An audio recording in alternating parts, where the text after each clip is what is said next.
പ്രിയതുകാരുടെ സുഹൃത്തുക്കളെ, എല്ലാവർക്കും എൻട്രിയിലേക്ക് സ്വാഗതം. ഞാൻ രാജേഷ്. നമ്മൾ ലോക ചരിത്രത്തിൻ്റെ ആദ്യത്തെ ക്ലാസ്സിലേക്ക് കിടക്കുകയാണ് അല്ലേ? ഈ ക്ലാസ്സിൽ നമ്മൾ പഠിക്കുന്നത് നമ്മുടെ സിലബസിൽ ആദ്യമുള്ളത് എന്താണ് നമുക്കറിയാം. ലോകത്തെ പ്രധാന വിപ്ലവങ്ങളാണ്.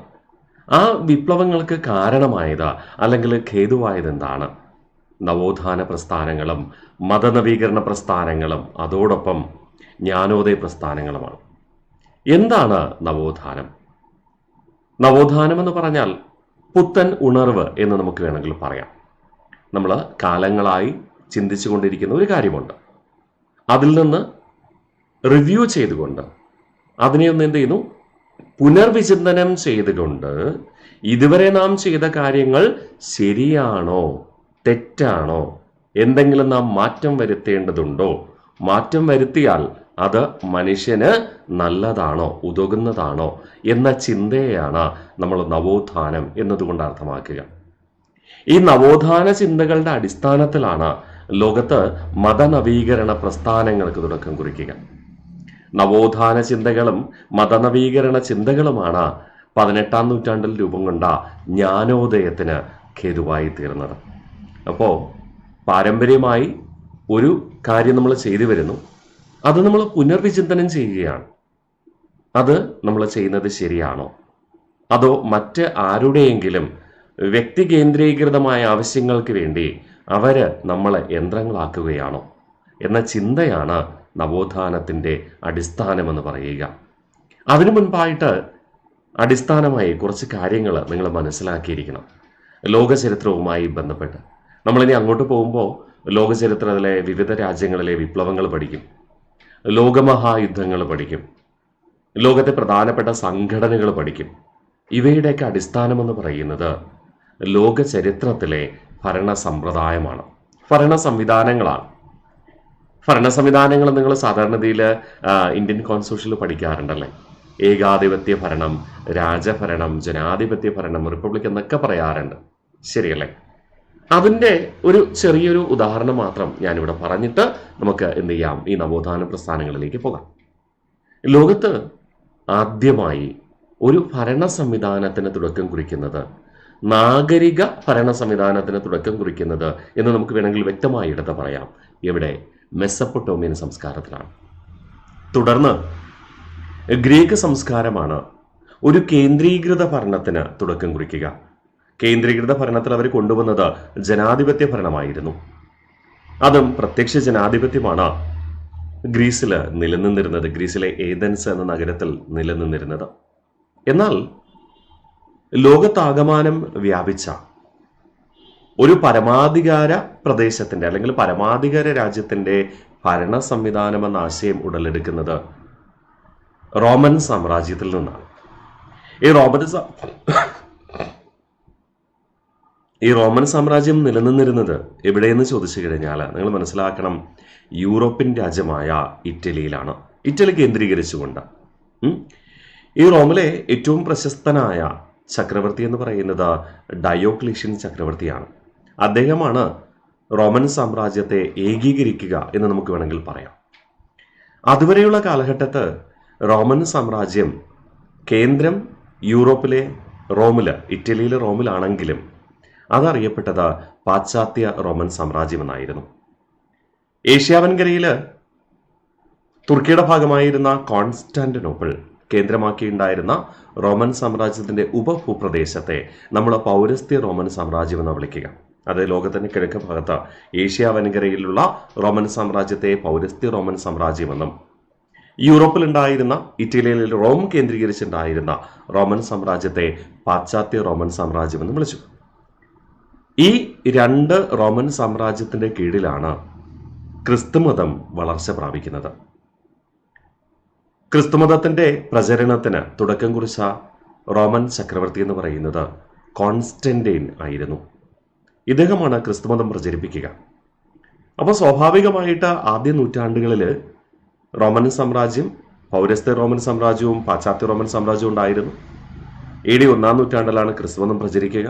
അതുകൊണ്ട് തന്നെ രണ്ട് തരത്തിലുള്ള ക്രിസ്തുമത വിശ്വാസം പ്രചരിക്കപ്പെട്ടു എന്ന് നമുക്ക് പറയേണ്ടി വരും. ഇറ്റലിയിലെ റോം ആസ്ഥാനമാക്കി പ്രചരിച്ച ക്രിസ്തുമതം അതായത് പാശ്ചാത്യ റോമൻ സാമ്രാജ്യം കേന്ദ്രീകരിച്ച് പ്രചരിപ്പിച്ച ക്രിസ്തുമതത്തെ നമ്മൾ റോമൻ കത്തോലിക്ക ക്രിസ്തുമതമെന്നും, അഥവാ അവർ ഉപയോഗിച്ച പ്രാർത്ഥനാ രീതി ലാറ്റിൻ ഭാഷയിലായതുകൊണ്ട് ലത്തീൻ കത്തോലിക്ക ക്രിസ്തുമതമെന്ന് വിളിച്ചു. ഓക്കെ, ഇനി കിഴക്ക് പൗരസ്ത്യ റോമൻ സാമ്രാജ്യത്തിൽ കോൺസ്റ്റന്റിനോപ്പിളല്ലേ ആസ്ഥാനം. അതുമായി ബന്ധപ്പെട്ട് കിടന്ന ഭൂപ്രദേശമായിരുന്നു സിറിയ. സിറിയ കേന്ദ്രീകരിച്ചുകൊണ്ടാണ് എന്ത് ചെയ്തത്? ക്രിസ്തുമതം ഏഷ്യ വൻകരയിൽ പ്രചരിക്കപ്പെട്ടത്. സുറിയാനി ഭാഷയിലായിരുന്നു പ്രാർത്ഥനാ രീതി. അതുകൊണ്ട് തന്നെ ഏഷ്യ വൻകരയിൽ പ്രചരിച്ച ക്രിസ്തുമതം സുറിയാനി കത്തോലിക്ക വിശ്വാസം എന്നാണ് അറിയപ്പെടുക. ഇന്ത്യയിൽ അഥവാ കേരളത്തിൽ ഉൾപ്പെടെ പ്രചരിക്കപ്പെട്ട ആദ്യകാല ക്രിസ്തുമത വിശ്വാസം എന്ന് പറയുന്നത് സുറിയാനി കത്തോലിക്ക വിശ്വാസമായിരുന്നു. അതുകൊണ്ട് കേരളത്തിലുണ്ടായിരുന്ന ആദിമ ക്രിസ്ത്യാനികൾ എന്ന് പറയുന്നത് ആര് തന്നെയായിരുന്നു? സുറിയാനി ക്രിസ്ത്യാനികൾ തന്നെ. കേരളത്തിൽ റോമൻ കത്തോലിക്ക വിശ്വാസം പ്രചരിപ്പിക്കുന്നത് 15-ാം നൂറ്റാണ്ടിൽ എത്തിച്ചേർന്ന പോർച്ചുഗീസുകാരാണ്. ശരിയല്ലേ? നമ്മൾ കേരള ചരിത്രം പഠിക്കുമ്പോൾ നിങ്ങൾ പഠിക്കുന്ന ഒരു ഫാക്റ്റാണ്. കേരളത്തിലെ പരമ്പരാഗതമായി ഉണ്ടായിരുന്നത് സുറിയൻ ക്രിസ്ത്യാനികളായിരുന്നു. അവരുടെ പ്രാർത്ഥന രീതി സുറിയാനി ഭാഷയിലായിരുന്നു. കേരളത്തിൽ റോമൻ കത്തോലിക്ക മതവിശ്വാസം പ്രചരിപ്പിക്കുന്നത് ആരാണ്? പോർച്ചുഗീസുകാരാണ്. റോമൻ കത്തോലിക്ക മതവിശ്വാസികളുടെ പ്രാർത്ഥന രീതി ലത്തീൻ ഭാഷയിലുമായിരുന്നു. ഓക്കെ, ഇതാണ് ഏറ്റവും പ്രധാനമായി ഉണ്ടായിരുന്നത്. AD 4-ാം നൂറ്റാണ്ടിൽ ഈ പാശ്ചാത്യ റോമൻ സാമ്രാജ്യത്തെയും പൗരസ്ത്യ റോമൻ സാമ്രാജ്യത്തെയും ഡയോക്ലിഷ്യൻ ചക്രവർത്തി എന്നാക്കി മാറ്റി, ഏകീകൃത സാമ്രാജ്യമാക്കി മാറ്റി. ഓക്കെ, അതുവരെ നിൽക്കട്ടെ. ഇനി ഒരു കാര്യം കൂടെ ഞാൻ സൂചിപ്പിക്കാം. ഈ 15-ാം നൂറ്റാണ്ടിൽ ഞാൻ പറഞ്ഞു നവോത്ഥാന പ്രസ്ഥാനങ്ങൾ ആരംഭിച്ചു എന്ന് പറഞ്ഞു അല്ലേ? നവോത്ഥാനത്തിന്റെ ഫലമായിട്ട് മനുഷ്യർ ചിന്തിച്ചു തുടങ്ങി, തങ്ങളുടെ അധികാരം നിയന്ത്രിക്കുന്നത് മതപുരോഹിതന്മാരാണോ? മതപുരോഹിതന്മാര് ആധ്യാത്മികമായ നിർദ്ദേശങ്ങളല്ലേ നൽകേണ്ടത്? ഭരണപരമായ ചിന്താഗതിക്ക് അവരുമായി ബന്ധപ്പെട്ടതല്ലല്ലോ എന്നൊരു ചോദ്യം ചെയ്യൽ ആരംഭിച്ചു. ആ ചോദ്യം ചെയ്യലാണ് മതനവീകരണ പ്രസ്ഥാനങ്ങളിലേക്ക് നയിക്കുന്നത്. മതത്തിലെ പുരോഹിതന്മാർ രാജഭരണത്തിൽ ഇടപെടരുത് എന്നൊരു കാഴ്ചപ്പാടായിരുന്നു മതനവീകരണ പ്രസ്ഥാനം.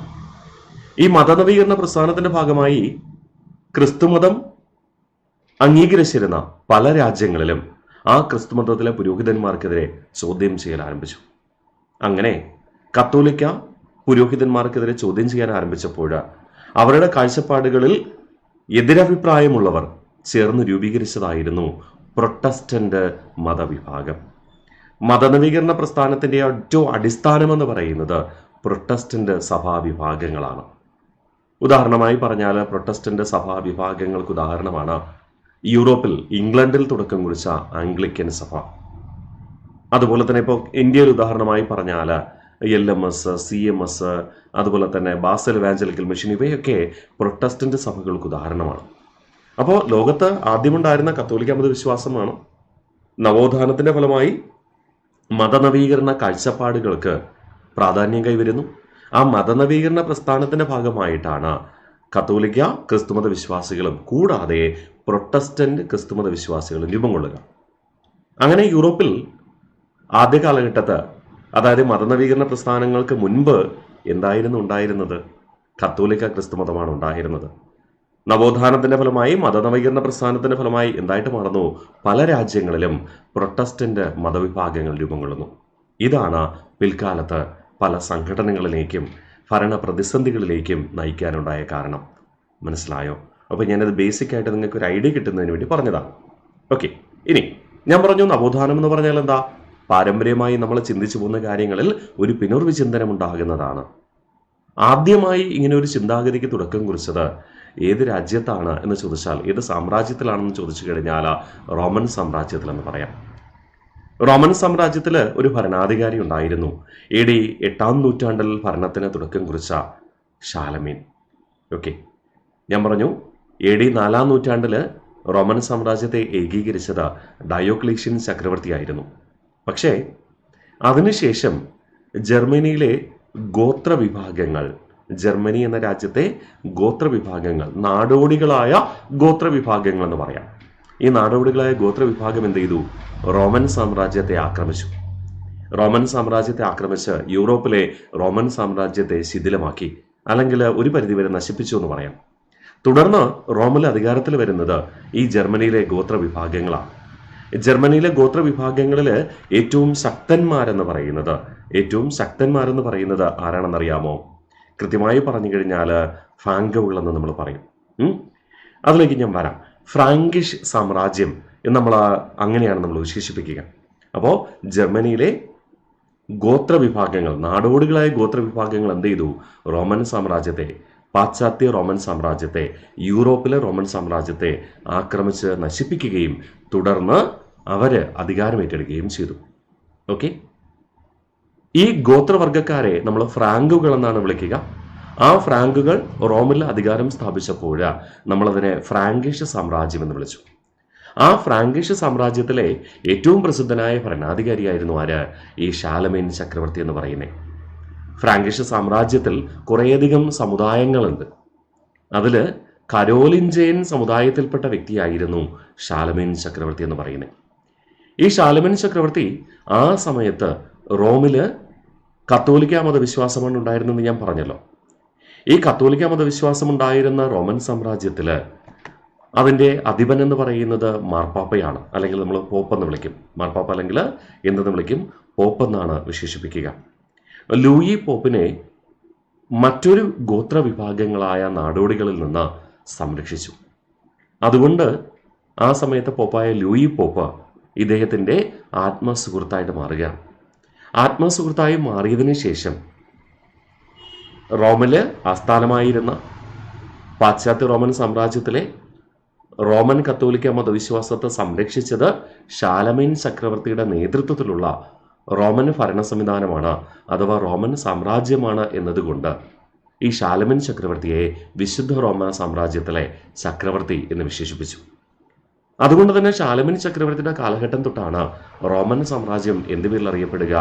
വിശുദ്ധ റോമൻ സാമ്രാജ്യം എന്ന പേരിൽ അറിയപ്പെടുക. ഓക്കെ, അപ്പോൾ ഒന്നുകൂടെ ഞാൻ പറയാം. AD 8-ാം നൂറ്റാണ്ടായപ്പോൾ സ്വാഭാവികമായിട്ട് റോമൻ സാമ്രാജ്യത്തിൽ, അല്ലെങ്കിൽ പാശ്ചാത്യ റോമൻ സാമ്രാജ്യം ഉൾപ്പെടുന്ന ഭൂപ്രദേശത്ത് ഭരണം നടത്തിയിരുന്ന ഫ്രാങ്കിഷ് സാമ്രാജ്യത്തിലെ ഭരണാധികാരിയാണ് ആര്? ഷാലമീൻ ചക്രവർത്തി. ആ ഫ്രാങ്കിഷ് സാമ്രാജ്യത്തിലെ കുറേ സമുദായങ്ങളുണ്ട്. അതിൽ കരോലിഞ്ചിയൻ വംശത്തിൽപ്പെട്ട ചക്രവർത്തിയായിരുന്നു ഷാലമീൻ. ഇദ്ദേഹം ആ സമയത്തെ റോമൻ കത്തോലിക്ക മതവിശ്വാസത്തിൻ്റെ ആധ്യാത്മിക പിതാവായ ലൂയി പോപ്പിനെ ഗോത്രവർഗക്കാരുടെ ആക്രമണങ്ങളിൽ നിന്ന് സംരക്ഷിച്ചതുകൊണ്ട് ലൂയി പോപ്പ് എന്തെന്ന് വിശേഷിപ്പിച്ച് ഇദ്ദേഹത്തെ വിശുദ്ധ റോമൻ സാമ്രാജ്യത്തിലെ ചക്രവർത്തി എന്ന് വിളിച്ചു. അന്നു മുതൽ റോമൻ സാമ്രാജ്യം എന്ത് പേരിൽ അറിയപ്പെട്ടു? വിശുദ്ധ റോമൻ സാമ്രാജ്യം എന്നറിയപ്പെട്ടു. ഓക്കെ, ഷാലമീൻ ചക്രവർത്തിയുടെ നേതൃത്വത്തിലാണ് യഥാർത്ഥത്തിൽ യൂറോപ്പിലെ റോമൻ സാമ്രാജ്യം ഏകീകരിക്കപ്പെടുന്നത്. തുടർന്ന് അദ്ദേഹം കേന്ദ്രീകൃത ഒരു ഭരണ സംവിധാനമാണ് തുടക്കം കുറിച്ചത്. അതായത് പൂർണ്ണമായും ചക്രവർത്തിയുടെ നിയന്ത്രണത്തിൽ. ചക്രവർത്തി നേരിട്ട് ജനങ്ങളെ ഭരിക്കുന്നു എന്ന് പറയുമ്പോഴും പ്രാദേശികമായി ഭരണ സംവിധാനങ്ങൾ ആരംഭിച്ചു. ചക്രവർത്തി പ്രാദേശിക ഭരണ സംവിധാനങ്ങൾക്ക് നിർദ്ദേശം കൊടുക്കും. ആ പ്രാദേശിക ഭരണ സംവിധാനങ്ങളാണ് എന്ത് ചെയ്യുന്നത്? ജനങ്ങളെ ഭരിക്കുന്നത്. ഷാലമീൻ ചക്രവർത്തി തുടക്കം കുറിച്ച പ്രാദേശിക ഭരണ സംവിധാനത്തെ നമ്മൾ കൗണ്ടുകൾ എന്നാണ് വിശേഷിപ്പിക്കുക. എങ്ങനെ വിളിക്കുക? കൗണ്ടുകൾ എന്നാണ് വിളിക്കുക. ഈ കൗണ്ടുകൾ എന്ന് പറയുന്ന പ്രാദേശിക ഭരണ സംവിധാനത്തിലെ ഉദ്യോഗസ്ഥർ ജനങ്ങളെ കൃത്യമായി ഭരിക്കുന്നുണ്ടോ എന്ന് പരിശോധിക്കുന്നതിന് വേണ്ടിയിട്ട് ഷാലമീൻ ചക്രവർത്തി എന്ത് ചെയ്തു? ഒരു രഹസ്യ വിഭാഗത്തിന് തുടക്കം കുറിച്ചു. ആ രഹസ്യ വിഭാഗമാണ് എന്ത് പേരിൽ അറിയപ്പെടുക? മിസൈ ഡൊമിനസി എന്ന പേരിൽ അറിയപ്പെടുക. മിസൈ ഡൊമിനസി. ഓക്കെ, ഇനി ജനങ്ങൾക്ക് സ്വാഭാവികമായിട്ട് പണ്ടുകാലത്ത് കാർഷിക രാജ്യങ്ങളായിരുന്നല്ലോ ലോകത്തെ എല്ലാ രാജ്യങ്ങളും. അതുകൊണ്ട് തന്നെ കാലാവസ്ഥാ പ്രതിസന്ധികൾ കാർഷിക ജോലിയിൽ വളരെ ബുദ്ധിമുട്ട് സൃഷ്ടിച്ചിരുന്നു, വളരെ നഷ്ടമുണ്ടായിരുന്നു. അതുപോലെ തന്നെ ഭൗമ ദുരന്തങ്ങൾ സ്വാഭാവികമായിട്ട് സംഭവിച്ചിരുന്നു. അതിപ്പോൾ മഴ കാരണമുള്ള ഉരുൾപൊട്ടലായിക്കോട്ടെ. യൂറോപ്പിൽ എവിടെയാ സാറേ മഴയെന്ന് ചോദിച്ചാൽ, മഴ പെയ്തു കഴിഞ്ഞാൽ വർഷണമാണ് സംഭവിക്കുക. വളരെ ശക്തമായ മഴയാണ്. അത് കാരണം അവിടെ ബുദ്ധിമുട്ടുണ്ടാകാറുണ്ട്. കനത്ത മഞ്ഞുവീഴ്ചയിൽ ബുദ്ധിമുട്ടുണ്ടാകാറുണ്ട്. അത് കാരണം കൃഷിനാശം സംഭവിക്കാറുണ്ട്. അങ്ങനെയുള്ള ബുദ്ധിമുട്ടുകൾ ഉണ്ടാകാറുണ്ട്. അപ്പോൾ ആ കാലഘട്ടത്തിൽ ജനങ്ങൾക്ക് എന്തെങ്കിലും ബുദ്ധിമുട്ട് വന്നു കഴിഞ്ഞാൽ, പ്രകൃതി ദുരന്തങ്ങൾ ഉണ്ടായിക്കഴിഞ്ഞാൽ അവരെ സഹായിക്കുന്നതിന് വേണ്ടിയിട്ട് ദുരിതാശ്വാസ നിധിക്ക് തുടക്കം കുറിച്ചു. ലോക ചരിത്രത്തിൽ ആദ്യമായിട്ട് ദുരിതാശ്വാസ നിധി എന്ന കാഴ്ചപ്പാടിന് തുടക്കം കുറിക്കുന്നത് ഷാലമീൻ ചക്രവർത്തിയായിരുന്നു. ഇനി ആ കാലഘട്ടത്ത് പലപ്പോഴും രാജകുടുംബങ്ങളിൽപ്പെട്ടവർക്ക് മാത്രമേ, അല്ലെങ്കിൽ പുരോഹിതന്മാർക്ക് മാത്രമേ മെച്ചപ്പെട്ട വിദ്യാഭ്യാസം കിട്ടിയിരുന്നുള്ളൂ.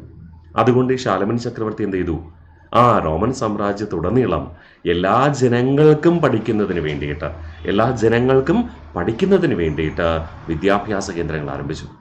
അങ്ങനെ ഈ ഷാലമീൻ ചക്രവർത്തി വിദ്യാഭ്യാസ കേന്ദ്രം ആരംഭിച്ചപ്പോൾ റോമൻ സാമ്രാജ്യത്തിലെ മിക്കവാറും എല്ലാ ജനങ്ങളും പഠിക്കാൻ ആരംഭിച്ചു. അവർ പഠിച്ചപ്പോഴാണ് അവർക്ക് ചില കാര്യങ്ങൾ തോന്നി തുടങ്ങിയത്.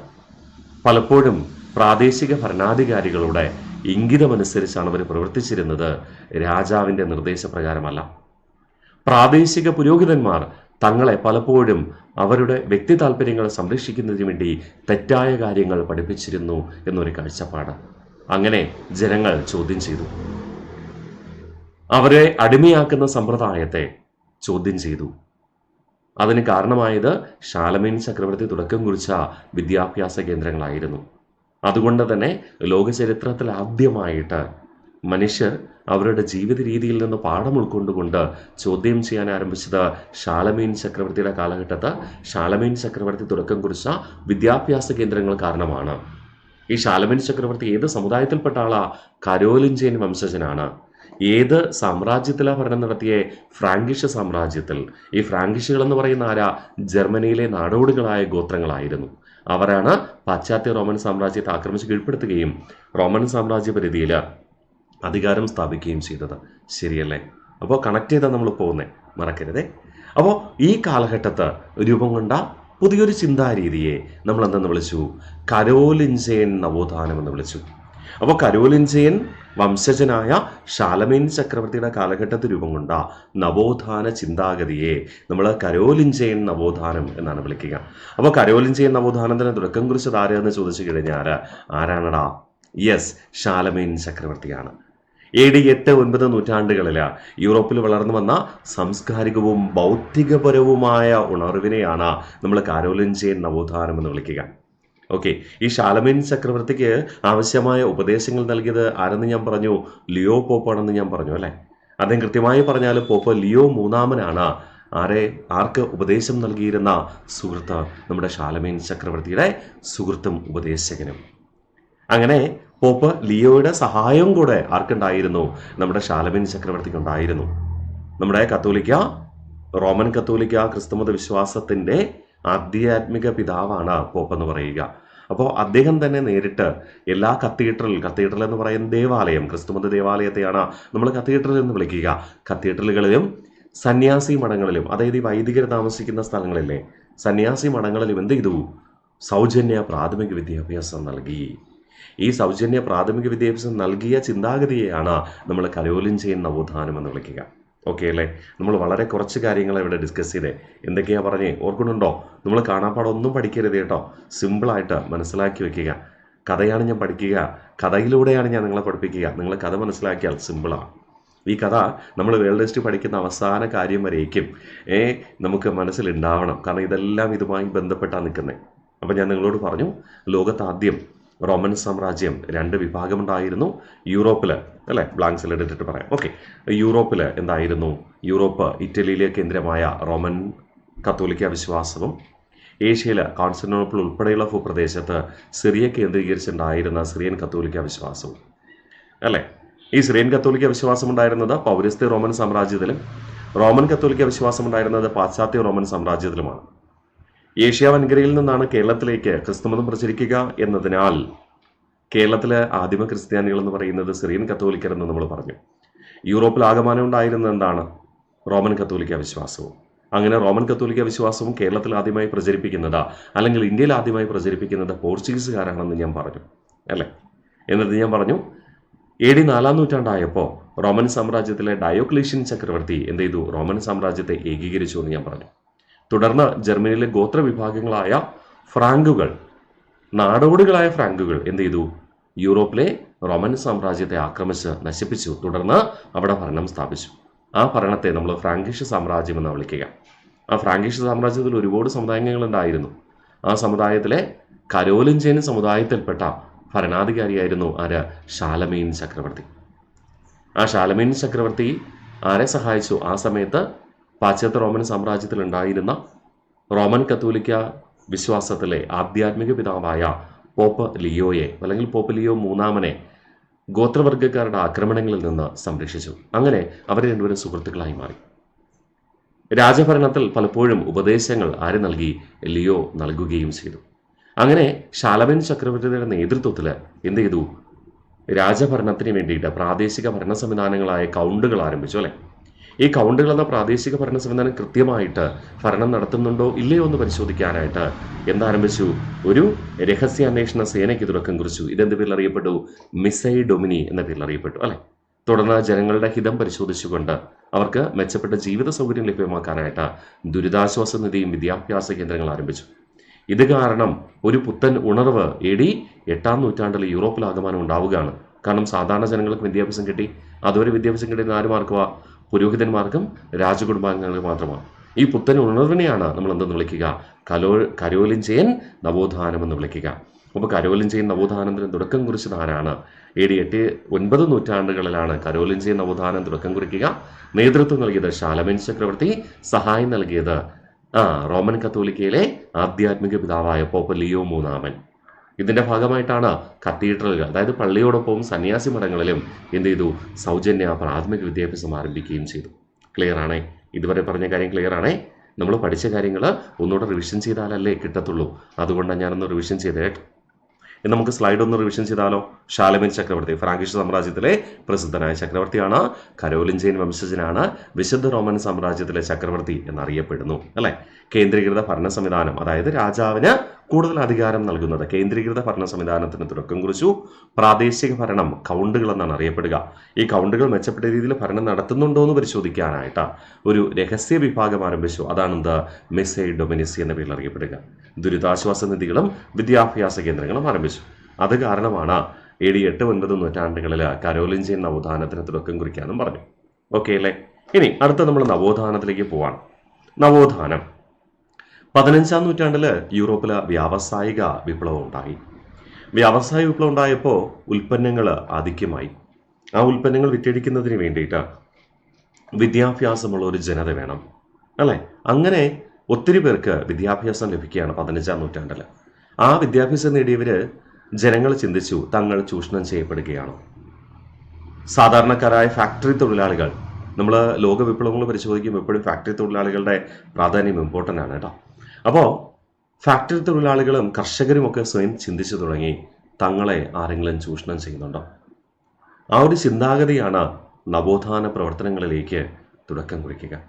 ലോകത്താദ്യമായി നവോത്ഥാനത്തിന് തുടക്കം കുറിച്ചത് എവിടെയെന്ന് ചോദിച്ചു കഴിഞ്ഞാൽ ഞാൻ പറഞ്ഞു, റോമൻ സാമ്രാജ്യത്തിൽ കരോലിഞ്ചിയൻ നവോത്ഥാനം AD 8-9 നൂറ്റാണ്ടുകളിൽ അല്ലേ. അതേ രാജ്യത്ത് തന്നെയാണ് നവോത്ഥാനം തുടക്കം കുറിക്കുക 15-ാം നൂറ്റാണ്ടിൽ. ആ നവോത്ഥാനത്തിന് തുടക്കം കുറിക്കാൻ കാരണം ആരെന്ന് ചോദിച്ചു കഴിഞ്ഞാൽ ഇറ്റലിയിലെ പെട്രാർക്ക് എന്ന് പറയുന്ന വ്യക്തിത്വമായിരുന്നു. അദ്ദേഹമാണ് മാനവികത എന്നൊരാശയത്തിന് തുടക്കം കുറിക്കുക. നമുക്ക് ലോകത്ത് എന്ത് പ്രവർത്തനങ്ങൾ ഉണ്ടെങ്കിലും ഏതൊരു പ്രവൃത്തിയും മനുഷ്യ കേന്ദ്രീകൃതമാണ്. ഏതൊരു പ്രവൃത്തിയും മനുഷ്യ കേന്ദ്രീകൃതമാകണം, അല്ലെങ്കിൽ മനുഷ്യ കേന്ദ്രീകൃതമാണ്. ഭരണ സംവിധാനങ്ങളോ ആധ്യാത്മിക പ്രസ്ഥാനങ്ങളോ ഒരു പ്രവൃത്തി അല്ലെങ്കിൽ ഒരു നിർദ്ദേശം മുന്നോട്ട് വെച്ചാൽ അത് മനുഷ്യ കേന്ദ്രീകൃതമായിരിക്കണം, മനുഷ്യന് ഉചിതമാകുന്നതായിരിക്കണം, മനുഷ്യന് വേണ്ടിയുള്ളതാകണം എന്നതാണ് മാനവികത എന്ന ചിന്താഗതി. അപ്പോൾ ഈ മാനവികത എന്ന ചിന്താഗതിക്ക് ആദ്യമായി തുടക്കം കുറിക്കുന്നത് പെട്രാർക്കായിരുന്നു. അതുകൊണ്ട് തന്നെ നമ്മൾ പറയാറുണ്ട്, നവോത്ഥാനത്തിൻ്റെ അടിസ്ഥാനം എന്താണ്? മാനവികത. മാനവികത എന്ന ചിന്താഗതിക്ക് തുടക്കം കുറിക്കുന്നത് ആരാണ്? പെട്രാർക്കാണ്. അതുകൊണ്ട് അദ്ദേഹത്തെ മാനവികതയുടെ പിതാവെന്നും വിളിക്കാറുണ്ട്. കൂടാതെ എന്തെന്ന് വിളിക്കാറുണ്ട്? നവോത്ഥാനത്തിൻ്റെ പിതാവെന്നും വിളിക്കാറുണ്ട്. മാനവികതയുടെ പിതാവും നവോത്ഥാനത്തിൻ്റെ പിതാവും എന്നറിയപ്പെടുന്നത് ഇറ്റലിയിലെ പെട്രാർക്കാണ്. അപ്പോൾ നവോത്ഥാനം എന്ന ഒരു ആശയം ഉദയം ചെയ്യുന്ന എവിടെയാ? ഇറ്റലിയിലെ. അതുകൊണ്ട് നവോത്ഥാനത്തിൻ്റെ കളിത്തൊട്ടിൽ, ക്രാഡിൽ ഓഫ് റെനൈസൻസ് എന്നറിയപ്പെടുന്നതും ഏത് രാജ്യം തന്നെയാണ്? ഇറ്റലി തന്നെയാണ്. ഓക്കെ, അപ്പോൾ എത്രാം നൂറ്റാണ്ടിലാണ് തുടക്കം കുറിക്കുന്നത്? 15-ാം നൂറ്റാണ്ടിലാണ്. ഓക്കെ, 15-ാം നൂറ്റാണ്ടിൽ നവോത്ഥാന ചിന്തകൾക്ക് തുടക്കം കുറിക്കാനുള്ള ഏറ്റവും പ്രധാനപ്പെട്ട കാരണം എന്ന് പറയുന്നത്, നമ്മൾ കൃത്യമായിട്ട് ചരിത്രം പരിശോധിച്ച് കഴിഞ്ഞാൽ ഒരു കാരണം അവിടെ പറയുന്നുണ്ട്. അതായത് നമുക്കറിയാം, യൂറോപ്യൻ രാജ്യങ്ങൾ കോൺസ്റ്റാന്റിനോപ്പിൾ വഴിയാണ് ഏഷ്യൻ രാജ്യങ്ങളുമായി കച്ചവടം നടത്തിയിരുന്നത്. ഓക്കെ, ഏഷ്യൻ രാജ്യങ്ങളുമായി കച്ചവടം നടത്തിയിരുന്നത്. അപ്പോൾ ഏഷ്യൻ രാജ്യങ്ങളുമായി കച്ചവടം നടത്തുന്നു, അവർ വരുന്നു, സാധനങ്ങൾ മേടിക്കുന്നു, തിരിച്ചു പോകുന്നു, ആ സാധനങ്ങൾ വിറ്റഴിക്കുന്നു, വേറെ ചിന്തയൊന്നും ഉണ്ടാകുന്നില്ല. 15-ാം നൂറ്റാണ്ടായപ്പോൾ, കൃത്യമായി പറഞ്ഞാൽ 1453 തുർക്കി കോൺസ്റ്റാന്റിനോപ്പിൾ എന്ന് പറയുന്ന കവാടത്തെ, ഏഷ്യയും യൂറോപ്പിനെയും തമ്മിൽ ബന്ധിപ്പിക്കുന്ന കവാടത്തെ ദേശസാൽക്കരിച്ചു, അല്ലെങ്കിൽ പിടിച്ചടക്കി. ആ വഴി പിന്നെ എന്ത് ചെയ്യാൻ പറ്റിയില്ല, യൂറോപ്പിലെ വ്യാപാരികൾക്ക് ഇന്ത്യയിലേക്ക് എത്തിച്ചേരുവാനോ ഇന്ത്യയിൽ നിന്നുള്ള കച്ചവടക്കാർ യൂറോപ്പിൽ പോകാനോ കഴിഞ്ഞിരുന്നില്ല. ആ സാഹചര്യത്തിൽ ഏഷ്യൻ വിപണി, ഏഷ്യൻ രാജ്യങ്ങളിലെ ഉൽപ്പന്നങ്ങൾ യൂറോപ്യൻ നിവാസികൾക്ക് ഉപയോഗിക്കാൻ കഴിയാത്ത സാഹചര്യമുണ്ടായി. പക്ഷെ അവർക്ക് അത് ആവശ്യമുണ്ട് താനും. ഈ സാഹചര്യത്തിൽ അവർ ചിന്തിച്ചു, നമുക്കെങ്ങനെ ഈ ഉൽപ്പന്നങ്ങൾ ഇവിടെ നിർമ്മിക്കാം. അങ്ങനെ ഒരുപാട് പേര് ചിന്തിച്ചു, സാധാരണക്കാരെ ജനങ്ങൾ പോലും ചിന്തിച്ചു. അങ്ങനെ ചിന്തിച്ചപ്പോൾ അവർ ഉൽപ്പന്നങ്ങൾ നിർമ്മിക്കാൻ ആരംഭിച്ചു, സ്വയം പര്യാപ്തത നേടാൻ തീരുമാനിച്ചു. അല്ലേ, നമ്മളിപ്പോൾ നമ്മളെ ആരും സഹായിക്കാനില്ല എന്ന് തോന്നലുണ്ടാകുമ്പോഴാണ് നമ്മൾ എന്ത് ചെയ്യുക, സ്വന്തം കാലിൽ നിൽക്കാനായിട്ട് ശ്രമിക്കുക. ശരിയല്ലേ? അല്ലേ? നമ്മളെ സഹായിക്കാൻ ആരുമില്ല, അത് സാമ്പത്തികമായിട്ടാണെങ്കിലും. അതാണ് നമ്മുടെ മനസ്സിൽ ഏറ്റവും വലിയ മോട്ടിവേഷൻ എന്ന് പറയുക. നമ്മൾ മുൻപന്തിയിൽ എത്തണമെങ്കിൽ ഞാൻ തന്നെ വിചാരിക്കണം, ഞാൻ പഠിച്ചാൽ മാത്രമേ പരീക്ഷയിൽ വിജയം നേടാൻ പറ്റത്തുള്ളൂ എന്ന ചിന്താഗതിയാണ് എന്ത് ചെയ്യുക, നമ്മളെ ഒരു സ്ഥിരമായ പഠനത്തിലേക്ക് നമ്മൾ നയിക്കുക. ഓക്കെ, എനിവേ നമുക്ക് തിരിച്ചു പോകാം. അപ്പോൾ യൂറോപ്പിലെ ആൾക്കാർ അങ്ങനെ ചിന്തിച്ചു. അങ്ങനെ ചിന്തിച്ചപ്പോൾ ഒരു പ്രോഡക്റ്റ് നിർമ്മിച്ചു. പ്രോഡക്റ്റ് നിർമ്മിച്ചപ്പോൾ തന്നെ അവർക്ക് മനസ്സിലായി, തങ്ങൾ പലപ്പോഴും കബളിക്കപ്പെട്ടിരുന്നു. ഈ ഉൽപ്പന്നങ്ങൾ, ഏഷ്യയിൽ നിന്ന് കൊണ്ടുവരുന്ന പല ഉൽപ്പന്നങ്ങളും അധിക നികുതി ഈടാക്കിക്കൊണ്ട് ആണ് തങ്ങൾക്ക് വിറ്റഴിച്ചിരുന്നത്. ഈ നികുതിയൊക്കെ ആര് സ്വന്തമാക്കി? പുരോഹിതന്മാരും ഭരണത്തിൽ പങ്കാളികളായിരുന്ന പുരോഹിതന്മാരും പ്രഭുക്കന്മാരും രാജകുടുംബാംഗങ്ങളും കൈക്കലാക്കി. ഈ ഒരു ചിന്താഗതിയാണ് അവിടെ ചോദ്യം ചെയ്യപ്പെടുക. പല ഉൽപ്പന്നങ്ങളും സാധാരണക്കാരായ ജനങ്ങൾ ഉപയോഗിക്കരുത് എന്ന് പുരോഹിതന്മാർ ആ കാലഘട്ടത്തിൽ പ്രഖ്യാപിച്ചിട്ടുണ്ടായിരുന്നു. അതും തെറ്റല്ലേ എന്നൊരു ചിന്താഗതി ജനങ്ങളുടെ ഇടയിലുണ്ടായി. അതിനെയാണ് നമ്മൾ നവോത്ഥാനം എന്ന് വിളിക്കുക, കേട്ടോ. അപ്പോൾ നവോത്ഥാനത്തിന്റെ പിതാവ് ആരാണ്? പെട്രാർക്കാണ്. നവോത്ഥാനത്തിന്റെ കളിത്തൊട്ടിൽ എന്നറിയപ്പെടുന്നതോ ഇറ്റലി. നവോത്ഥാനത്തിന്റെ അടിസ്ഥാനം എന്ന് പറയുന്നത് മാനവികതയാണ്. എന്താണ് മാനവികത? ഏതൊരു പ്രവൃത്തിയും മനുഷ്യ കേന്ദ്രീകൃതമായിരിക്കണം, അല്ലെങ്കിൽ ഏതൊരു പ്രവൃത്തിയും മനുഷ്യന് ഉചിതമായതായിരിക്കണം എന്നതായിരുന്നു മാനവികത എന്ന് പറയുക. അപ്പോൾ നവോത്ഥാനം ആരംഭിക്കുന്ന എത്രാം നൂറ്റാണ്ടിലാണ്? 15-ാം നൂറ്റാണ്ടിലാണ്. നവോത്ഥാനത്തിന്റെ ഫലമായി എന്ത് ചെയ്യപ്പെട്ടു? യുക്തിരഹിതമായ വിശ്വാസങ്ങളും സമ്പ്രദായങ്ങളും ചോദ്യം ചെയ്യപ്പെട്ടു. അതിന് ഉദാഹരണമായി നമുക്ക് പറയാം, പ്രപഞ്ചത്തിന്റെ കേന്ദ്രം ഭൂമിയാണ് എന്നാണ് ആദ്യം വിശ്വസിച്ചിരുന്നത്. പ്രപഞ്ചത്തിന്റെ കേന്ദ്രം ഭൂമിയാണ്. പ്രപഞ്ചം സൃഷ്ടിച്ചു എന്ന് പറഞ്ഞാൽ അത് ഭൂമി സൃഷ്ടിച്ചു എന്നാണ് മതപണ്ഡിതന്മാർ പഠിപ്പിച്ചിരുന്നത്. ഭൂമിയിലെ വ്യക്തികളാണ് ലോകത്തെ, പ്രപഞ്ചത്തെ നിയന്ത്രിക്കുന്നത് എന്നൊരു സിദ്ധാന്തം. പക്ഷേ പലപ്പോഴും അത് ജനങ്ങൾ ചോദ്യം ചെയ്തു. അതെങ്ങനെ ശരിയാകും? സൂര്യരശ്മികൾ ഭൂമിയിൽ പതിക്കുന്നു എന്ന ശാസ്ത്ര മേഖലയിലെ കണ്ടുപിടുത്തങ്ങൾക്ക് തിളക്കം കൂട്ടിയതും അല്ലെങ്കിൽ തുടക്കം കുറിക്കാൻ കാരണമായതും നവോത്ഥാന ചിന്തകൾ തന്നെയാണ്. അപ്പോൾ നവോത്ഥാനം എന്ന് പറഞ്ഞാൽ എന്താണ്? യുക്തിരഹിതമായ, ബുദ്ധിക്ക് അതീതമല്ലാത്ത പല വിശ്വാസങ്ങളും ചോദ്യം ചെയ്യപ്പെട്ടു. യുക്തിരഹിതമായ വിശ്വാസങ്ങളും സമ്പ്രദായങ്ങളും ചോദ്യം ചെയ്യപ്പെട്ടു. ഇതാണ് ആദ്യ കാലഘട്ടത്തെ വിപ്ലവങ്ങൾക്ക് കാരണമായത്. പ്രധാനമായിട്ടും ഇംഗ്ലണ്ടിലെ രക്തരഹിത വിപ്ലവങ്ങൾക്ക് കാരണമായത്. ഓക്കെ, അപ്പോൾ നവോത്ഥാനം നിങ്ങളുടെ മനസ്സിലുണ്ടാവണം. ഇനി നവോത്ഥാന കാലഘട്ടത്ത് ജനങ്ങൾ എങ്ങനെയാണ് ഈ ആശയങ്ങളൊക്കെ അറിയുന്നത്? ഇന്നത്തെ കാലഘട്ടത്ത് ആണെങ്കിൽ സോഷ്യൽ മീഡിയയിൽ പോസ്റ്റ് ചെയ്താൽ മതി, ജനങ്ങളിൽ ആശയങ്ങൾ എത്തിച്ചേരും. ഒരു 10 വർഷത്തിന് മുമ്പ് ആൻഡ്രോയിഡ് ഫോണൊക്കെ വരുന്ന 2014 ശേഷമാണ്. ആൻഡ്രോയിഡ് ഫോണുകളൊക്കെ വരുന്നതിന് മുമ്പ് സോഷ്യൽ മീഡിയ അത്രയും സജീവമായിരുന്നില്ല. ആ കാലഘട്ടത്താണെങ്കിൽ എന്ത് ചെയ്തിരുന്നു? ടി വിയിലൂടെയൊക്കെ നമ്മളൊരു കാര്യം പറഞ്ഞു കഴിഞ്ഞാൽ കൂടുതൽ ജനങ്ങൾ അറിയുമായിരുന്നു. അതിന് ഏകദേശം ഒരു ഇപ്പോൾ തന്നെ അപേക്ഷിച്ച് ഒരു 20 വർഷം മുമ്പാണെങ്കിൽ, ഒരു 2000-2005 കാലഘട്ടത്തൊക്കെ ആണെങ്കിൽ ടി വി എന്ന് പറയുന്ന സമ്പ്രദായം പല വീടുകളിലും ഇല്ലായിരുന്നു. ചുരുക്കം ചില വീടുകളിലും. ആ സമയത്ത് കൂടുതൽ വീടുകളിലും റേഡിയോ ഉണ്ടായിരുന്നു. റേഡിയോകളിൽ പറഞ്ഞു കഴിഞ്ഞാൽ, റേഡിയോ പരിപാടിയിലൂടെ പറഞ്ഞു കഴിഞ്ഞാൽ കൂടുതൽ ജനങ്ങൾ അറിയും, അല്ലേ? അതിനും ഏകദേശം ഒരു 20-25 വർഷങ്ങൾ മുമ്പാണെങ്കിലോ സ്വാഭാവികമായിട്ടും റേഡിയോ വഴി അറിയിച്ചിട്ട് കാര്യമുള്ളൂ. പത്രമാധ്യമങ്ങൾ തുടക്കം കുറിക്കുന്നതിന് 18-ാം നൂറ്റാണ്ടിലാണ്. അപ്പോൾ അതിനു മുമ്പ് 15-ാം നൂറ്റാണ്ടിലൊക്കെ എങ്ങനെയാണ് ജനങ്ങൾ ആശയങ്ങൾ അറിയുക? ആ കാലഘട്ടത്തെ പ്രധാന സാഹിത്യ രചനകളിലൂടെയായിരുന്നു. നവോത്ഥാനം എന്ന ആശയം പ്രചരിക്കുവാനുള്ള പ്രധാന കാരണവും എന്തു തന്നെയാണ്? സാഹിത്യകാരന്മാർ തന്നെ. ആ കാലഘട്ടത്തിൽ പ്രധാനപ്പെട്ട സാഹിത്യകാരനായിരുന്നു ഡാന്റെ. ഡാന്റെയുടെ ആശയങ്ങളാണ് നവോത്ഥാന ചിന്തകൾക്ക് തുടക്കം കുറിക്കാൻ കാരണമായത്. അതുകൊണ്ട് അദ്ദേഹത്തെ നമ്മൾ എന്തെന്ന് വിളിക്കാറുണ്ട്? നവോത്ഥാനത്തിന്റെ പ്രഭാത നക്ഷത്രം എന്ന് വിളിക്കാറുണ്ട്. അപ്പോൾ നവോത്ഥാന കാലഘട്ടത്തെ പ്രധാന സാഹിത്യകാരൻ എന്ന് പറയുന്ന ഡാന്റെ ആയിരുന്നു. നവോത്ഥാനത്തിന്റെ പ്രഭാത നക്ഷത്രം എന്നറിയപ്പെടുന്നത് ആര് തന്നെ? ഡാന്റെ തന്നെ.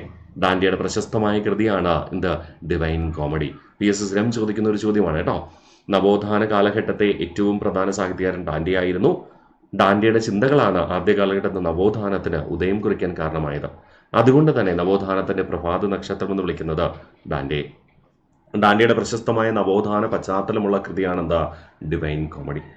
നവോത്ഥാന കാലഘട്ടത്തെ പ്രശസ്ത രാഷ്ട്രീയ ചിന്തകനായിരുന്നു നിക്കോളോ മാക്കിയവെല്ലി. ഒരു രാജാവ് എങ്ങനെയാണ് ഭരണം നടത്തേണ്ടത്?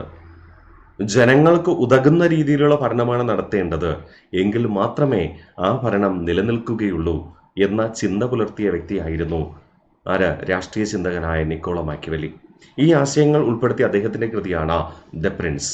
ഒരുപാട് തവണ PSC ചോദിച്ചുള്ള ഒരു ക്വസ്റ്റ്യൻ ആണ് കേട്ടോ. അപ്പോൾ രാഷ്ട്രീയ ചിന്തകനായ നിക്കോളോ മാക്കിയവെല്ലിയുടെ പ്രശസ്തമായ നവോത്ഥാന പശ്ചാത്തലമുള്ള കൃതി ദ പ്രിൻസ്. ഒരു രാജാവ് എങ്ങനെയായിരിക്കണം എന്നാണ് അതിൽ പരാമർശിച്ചിരിക്കുന്നത്. ജനങ്ങൾക്ക് ഉതകുന്ന ഭരണം നടത്തുന്ന രാജാവ് എങ്ങനെയായിരിക്കണം.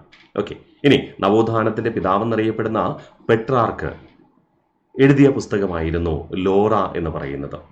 ലോറയ്ക്ക് എഴുതിയ കവിതകൾ എന്നൊക്കെയാണ്, പക്ഷെ പുസ്തകത്തിന്റെ പേര് ലോറ എന്നാണ് നമ്മൾ പലപ്പോഴും പറയുക കേട്ടോ. ഇനി ഇക്കാലഘട്ടത്തെ മറ്റ് പ്രധാനപ്പെട്ട 3 സാഹിത്യകാരന്മാരിവിടെയുണ്ട്. Geoffrey Chaucer. നമ്മൾ ചോസർ എന്നൊക്കെയാണ് അദ്ദേഹത്തെ വിശേഷിപ്പിക്കുക.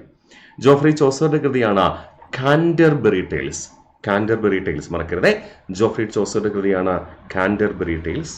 ഇറാസ്മസിന്റെ പുസ്തകമാണ് in praise of folly. In praise of folly. In praise of folly.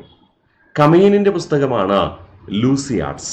കമീനിന്റെ പുസ്തകമാണ് ലൂസിയാഡ്സ് എന്ന് പറയുന്നത്. ഇതൊക്കെ പ്രധാനപ്പെട്ട നവോത്ഥാന പശ്ചാത്തലമുള്ള പുസ്തകങ്ങളാണ്. അപ്പോൾ നവോത്ഥാനം നമുക്ക് ഒന്നുകൂടെ റിവിഷൻ ചെയ്ത് നോക്കാം അല്ലെ? സ്ലൈഡിലുള്ള കാര്യങ്ങൾ. നവോത്ഥാനത്തിന്റെ പിതാവ് പെട്രാർക്കാണ്. നവോത്ഥാനത്തിന്റെ കളിത്തൊട്ടൽ എന്നറിയപ്പെടുന്നത് ഇറ്റലിയും. നവോത്ഥാനത്തിന്റെ അടിസ്ഥാനം എന്ന് പറയുന്നത് മാനവികതയാണ്. 15-ാം നൂറ്റാണ്ടിലാണ് നവോത്ഥാനം ആരംഭിക്കുക.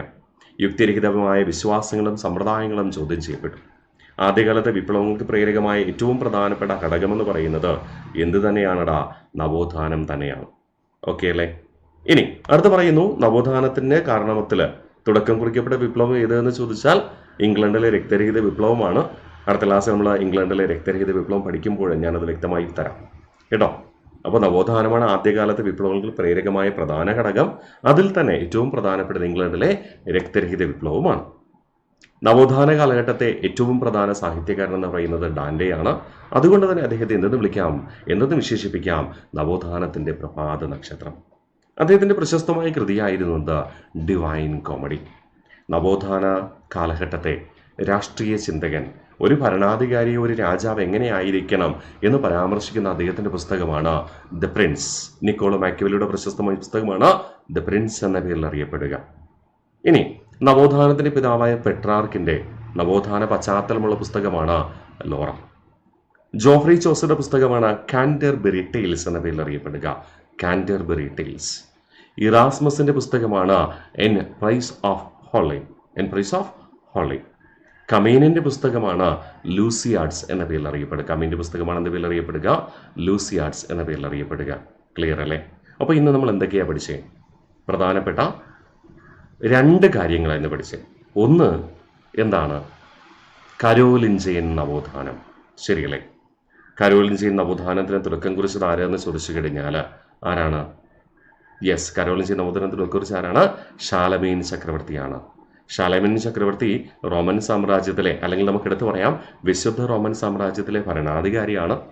പക്ഷേ ഇദ്ദേഹം ഏത് വംശത്തിൽപ്പെട്ട ആളായിരുന്നു എന്ന് ചോദിച്ചാൽ, ഏത് സമുദായത്തിൽപ്പെട്ട ആളായിരുന്നു? കരോലിഞ്ചയൻ സമുദായം.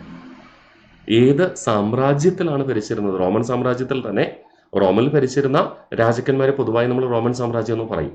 പക്ഷെ ഓരോ കാലഘട്ടത്തിൽ ഭരിച്ചിരുന്നത് പ്രത്യേക രാജവംശങ്ങളായിരുന്നു. ഫ്രാങ്കിഷ് രാജവംശത്തിന്റെ ഭരണാധികാരിയാണ് ആര്? ഷാലമീൻ ചക്രവർത്തി അല്ലെ. ഫ്രാങ്കിഷ് സാമ്രാജ്യത്തിലെ കരോലിഞ്ചയൻ വംശത്തിൽപ്പെട്ട ഭരണാധികാരിയാണ് ആര്? ഷാലമീൻ ചക്രവർത്തി. അപ്പോൾ കരോലിഞ്ചയൻ നവോത്ഥാനത്തിന്റെ നേതാവ് എന്നറിയപ്പെടുന്ന ഷാലമീൻ ചക്രവർത്തിയാണ്. അദ്ദേഹത്തിന്റെ സുഹൃത്തും പോപ്പുമാണ് ലിയോ മൂന്നാമൻ. അദ്ദേഹത്തിന്റെ സഹായത്തോടു കൂടിയാണ് നമ്മുടെ ഷാലമീൻ ചക്രവർത്തി കരോലിഞ്ചയൻ നവോത്ഥാനത്തിന് തുടക്കം കുറിക്കുക അല്ലെ. കരോലിഞ്ചയൻ നവോത്ഥാനവും അതുപോലെ തന്നെ 15-ാം നൂറ്റാണ്ടിൽ നവോത്ഥാന പ്രസ്ഥാനം ആരംഭിക്കുന്നത് ഇവിടെ തന്നെ ഇറ്റലിയിൽ തന്നെ. അതുകൊണ്ട് നവോത്ഥാനത്തിന്റെ കളിത്തൊട്ടൽ എന്നറിയപ്പെടുന്നത് എന്ത് തന്നെ? ഇറ്റലി തന്നെ. 15-ാം നൂറ്റാണ്ടിൽ ഇറ്റലിയിൽ നവോത്ഥാനത്തിന് തുടക്കം കുറിച്ചത് പെട്രാർക്കാണ്. അതുകൊണ്ട് നമ്മൾ നവോത്ഥാനത്തിന്റെ പിതാവെന്ന് ആരെ വിളിക്കുന്നു? പെട്രാർക്കിനെ വിളിക്കുന്നു. ഓക്കെ, നമുക്കിനി അടുത്ത ക്ലാസ്സിൽ പഠിക്കാനുള്ളത് ഇതിന്റെ തുടർച്ചയാണ്. നമ്മൾ കുറച്ചതും പഠിച്ചാൽ മതി. പഠിക്കുന്ന കാര്യങ്ങൾ എന്ത് ചെയ്താൽ മതി? മനസ്സിലാക്കി പോയാൽ മതി. അടുത്ത ക്ലാസ്സിൽ നമ്മൾ പഠിക്കുന്നത് മതനവീകരണ പ്രസ്ഥാനങ്ങളും ജ്ഞാനോദയവുമാണ്. ഓക്കെ, ഇത് രണ്ടും ലോകചരിത്രത്തിന്റെ ബേസാണ്.